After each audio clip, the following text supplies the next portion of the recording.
All right, hello, John. Today we are discussing your results from the 4 Beck questionnaires that you have undergone. The first questionnaire was the Beck Depression Inventory 2, which you scored a 32 on.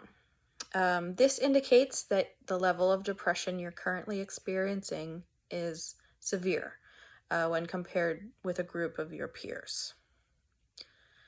The next questionnaire was the Beck Hopelessness Scale. This assessment addresses feelings of negativity and hopelessness about the future. You had a score of 13, which falls into the moderate category. This indicates a general hopelessness and does not center around any subject to specifically, however, just future decisions. Though this score is not considered severe, it is still associated with higher levels of depression and risk for suicide or suicidal ideation. Our next test was the Beck Anxiety Inventory, which you scored an 18 on. This is also within the moderate category. This test, much like the Beck Depression Inventory, has 21 self-report questions, but are used to analyze anxiety symptoms instead. So this test has indicated that you are in need of, or you are highly recommended to seek help and intervention for the feelings of anxiety that you are currently experiencing in order to reduce those and bring them out of the moderate category into the low category. The final test you took was the Beck Scale for Suicide Ideation, and this you had a score of 2 on out of 4. Normally, this score would indicate an attraction towards death or suicide and would not raise any immediate alarms of risk of suicide.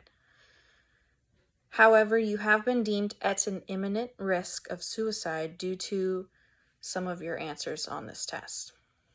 You indicated that if you were given the opportunity to take your life in certain situations, you would definitely take it.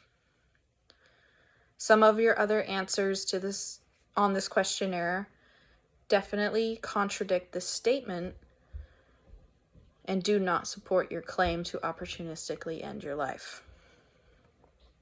Going forward, immediate and consistent therapeutic intervention is highly recommended. I recommend a regular regimen of counseling and psychotherapy, along with maybe group therapies and the possibility of medication use.